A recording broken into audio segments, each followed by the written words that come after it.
Coming up on Vetline. Stars and Stripes is known for publishing articles that probably get generals or colonels to call you up every now and then and be like, excuse me. Yeah, so how do you keep that balance? There aren't many other news sources that are going to cover what happened at the football game on base in Wiesbaden last week. Right. On one hand, people are more likely to be informed, but then on the other hand, they're more likely to be either misinformed or informed in a bubble. But we want Stars and Stripes to be a brand, a trusted brand, but also to be able to deliver independent news. Hey everybody, I'm here in Washington, D.C. at Stars and Stripes with my friend Corey Henderson, who is the digital media consultant for Stars and Stripes. Corey, you've been here forever, right? How long have you been with Stars and Stripes? It does feel like forever. I've been with Stars and Stripes since 2012. And we've known each other since, golly, we've been LinkedIn pals for more than 10 years. We've seen each other at conferences and stuff like that. So that's pretty cool. So Stars and Stripes is a uniquely American institution. It's been around for 80 years. It's basically a bastion of our First Amendment. What else can you tell us about Stars and Stripes from kind of like a base level for people who aren't familiar? The greatest thing that Stars and Stripes is known for, it's been the newspaper for service members who have been overseas in all of our conflicts. Actually, we go all the way back to the Civil War as kind of the concept of Stars and Stripes. It was started by Civil War soldiers who wanted to improve the morale of those that were around them, and these guys were able to start a newspaper by whatever resources were available. I even heard a story that they used paper from the backs of wallpaper that they were able to reclaim from houses to be able to print on this. That was the desire. To share stories. Yeah, to share the stories. That's because so cool. Info about what's going on in the war that the soldiers are fighting on was important. So after the Civil War, that disbanded. Also, it was created again for World War I, for the Doughboys. And again, this was something that was started by Pershing as Pershing's own, but it was not a federal recognized or funded paper. So once World War I closed, World War II started, that's when Stars and Stripes was commissioned by Congress to be able to be an independent voice, an independent news source. It started first in Europe in 1942 and then picked up in Pacific towards the end of the war in 1945. So that's why we can say we've celebrated over 80 years of serving service members. For somebody who doesn't know, that almost sounds counterintuitive almost. You have it's a government, it is an official government thing, and yet it is committed to wholly independent journalism, and it's funded by the government largely. How do you maintain that balance and that independence? Because I'm sure, Stars and Stripes is known for publishing articles that probably get generals or colonels to call you up every now and then and be like, excuse me. Yeah, so how do you keep that balance? Well, it's like I said, it's all set up by design from Congress to be independent. And so by law, this is completely independent, nonpartisan, and has been. Correct. And then there's directives within DOD and DOW. What has been added to or changed recently in the news is that there have been additional points of guidance from DOW on how Stars and Stripes receives the source for their news. So recently, within this administration, you mean? Okay. The way that Stars and Stripes gets their news stories sourced is we have reporters in every theater, U.S., Europe, Pacific, and even Middle East, and they'll cover what's important because there aren't many other news sources that are going to cover what happened at the football game on base in Wiesbaden last week. Right. Yeah. So that news is important, and then of course overall news about the military, how veterans are being taken care of. Those are all important stories. So a lot of those stories are covered by other news sources. So recently the directive from Department of War is continue what you're doing report on what's important, unique stories with your reporters, and the directive has been not to use other sources that others can go other places to read, because in this day and age with the internet, there are multiple places that publish a story, a widely known story about what's going on with the military. We want to keep Stars and Stripes important by producing stories as a hometown type newspaper, written by our reporters, written from Stars and Stripes editorial style of independent news. So that was reinforced from the Department of War that's what Stars and Stripes' role would be. Sure. So I think there is a little bit of working out, because the directive just came out, a little bit of working out of where our news comes from, because that's always happening now that everything is digital. Now sources can be independent. Sources can come from YouTubers, sources can come from organizations that have been around for 200 years. So that's all being sorted out. But we want Stars and Stripes to be a brand, a trusted brand, but also to be able to deliver independent news. Well, and so you mentioned being a hometown paper, and it very much has that hometown paper, local news vibe. There's stories that are being told about things that happen on base or in a region that, like, ABC won't pick up, CBS won't pick up, not because it's not important, but it's not global enough. But that said, this is a global operation. Don't want to put you on the spot with numbers and stuff, but we're talking about millions of print copies worldwide weekly. Is that right? Not so much anymore as far as print copies. Okay. Now we are a digital first organization. Okay.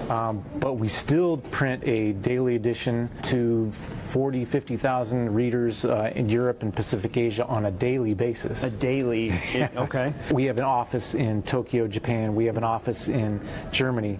Imagine those teams every day putting together paper in the early hours of the morning, printing it out, loading it to be distributed, and taken to military bases across Germany, into the Middle East, into Tokyo, on islands like Okinawa. Sure. It's an incredible operation. That's pretty cool. So between digital and print, it's safe to say you have, I think I saw it was like 1.2 million readers or something like that.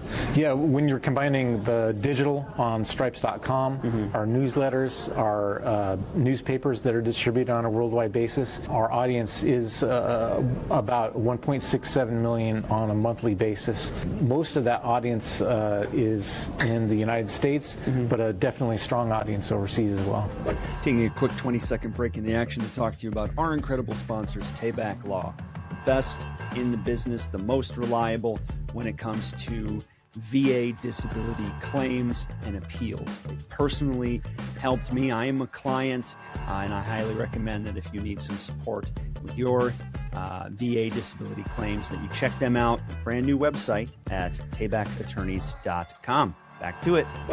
So you mentioned that there was some recent direction given from this administration. I'm sure it changes from one administration to the next, or doesn't it? Do you see that your, I know your mission stays the same, but how you execute that mission over you've been here through Trump, Biden, Trump, Obama. Yeah. Okay, so you have four administrations that you've worked under. Do we do a really good job of making sure that it is a separate, non-influenced, non-partisan thing? Are there little changes or tweaks between each administration that may put roadblocks or hurdles in front of you, or make you have to approach things a little bit differently, or has it largely been?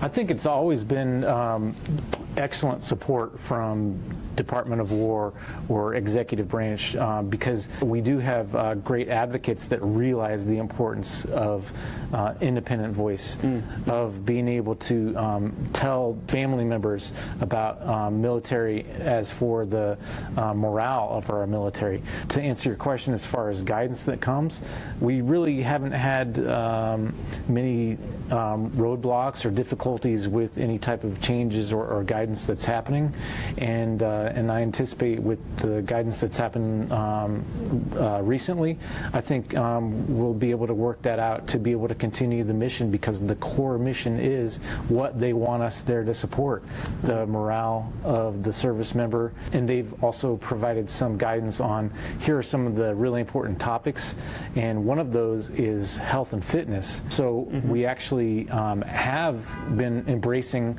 that type of feedback because our service members want to know about maintaining a health and fitness lifestyle. So I think that's a really good match with some of the priorities of the Department of War. What does the future have in store? How's the landscape changed for you? What challenges are you facing right now, and what might be a roadblock or a speed bump for Stars and Stripes moving forward? As you look at how people want to get their news, a lot of people are turning to social media as their main news source. Right. Influencers and opinion shows. And a huge amount of news that I get is going through my YouTube feed because it's a curated feed of what I want to know about, people that I trust, or hot topics that I really want to get involved with. So I think with Stars and Stripes, we need to maintain that trust, not just as an institution, but also as a trusted, balanced voice, not one that comes from the right side or the left side. Right, right. That's the type of way that we want to deliver our news, and we always want to innovate on how that news is delivered. So Stars and Stripes has innovated on being able to make their news as a format to be able to be watched on YouTube, whether it's on a mobile app, whether it's on a large screen that you're watching as connected TV. That's really important to us, is how are our readers getting their news? We need to follow them and deliver it the way that they want to. So you're going to have a short-form video TikTok team soon, or do you already have that? We do. We have short Stars and Stripes features as a video on our website and also to YouTube. But I think there's a huge amount of growth that we need to be able to do, because there are definitely institutions that are better than we are at delivering digital. So I think we need to grow a lot. That can be a good thing and a bad thing, that people getting their information from short-form video, from TikTok and stuff. Like, on one hand, people are more likely to be informed or in the know about certain things because they're seeking out information. But then on the other hand, they're more likely to be either misinformed or informed in a bubble, because they're getting that information. And I'm the same way. I don't follow people on TikTok that I don't want to hear talk about things that I don't agree with. It's my TikTok feed. That's my For You page, Yeah, you've fashioned your own algorithm to to have the viewpoints that you usually are most agreeable with, right? Right. So I think that's one thing that Stars and Stripes can be, is all viewpoints in a non-biased way, but not in a way that someone has only curated this type of story, so we can have a full collection of stories so that service members in our audience can be exposed to everything.